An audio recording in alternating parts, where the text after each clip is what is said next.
Karibu sana mtazamaji wa Zone Media. Hapa nina taarifa kubwa sana moja kwa moja kutokea huko nchini Yemen, ambapo mvutano kati ya Israel na Wahouthi nchini Yemen umeongezeka sasa baada ya shambulio la anga la Israel lililofanyika mwezi Agosti kusababisha kifo cha kamanda mkuu wa jeshi la Wahouthi, Meja Jenerali Mohammad Abdul Karim Al-Gamar.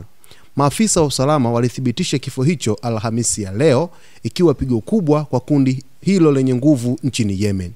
Kwa mujibu wa kituo cha habari cha Al Masirah TV kinachohusiana na Wahouthi, Al-Gamar aliuawa akiwa katika kazi yake ya jihad na kutekeleza jukumu lake kwa uaminifu. Jeshi la Wahouthi limeapa kuendeleza mapambano dhidi ya Israel, likisema kuwa kiongozi huyo amejiunga na msururu wa mashujaa waliotoa maisha yao kwa ajili ya Quds. Waziri wa ulinzi wa Israel Katz alidai kuhusika moja kwa moja na operesheni hiyo, akisema kuwa Al-Gamar alifariki kutokana na majeraha aliyoyapata katika shambulio hilo na kwamba amejiunga na wanachama wenzake wa muhimili wa uovu katika kina cha Jehannam.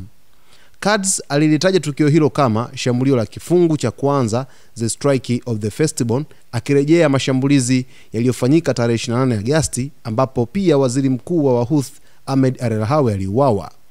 Kifo cha Al-Rahawi kilikuwa pigo kubwa zaidi kwa kundi la Wahouthi, kwani alikuwa afisa wa ngazi ya juu zaidi wa kundi hilo kuuawa na Israel.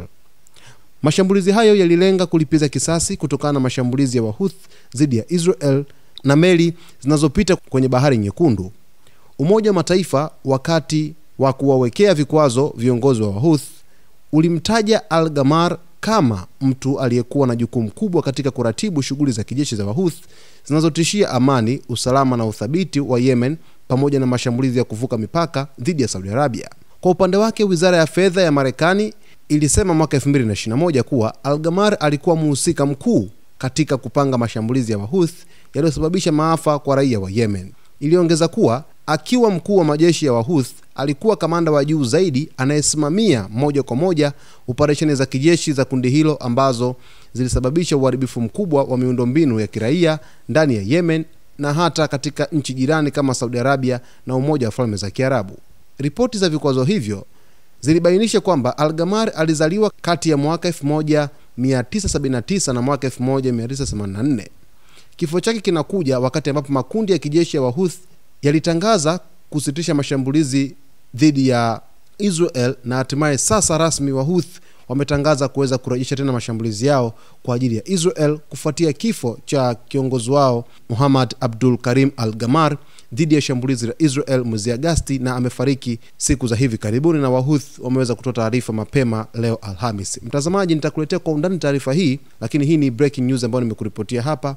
Usisahau kusubscribe channel yetu, kulike, kucomment pamoja na kushare. Mimi ni Victor Moshi.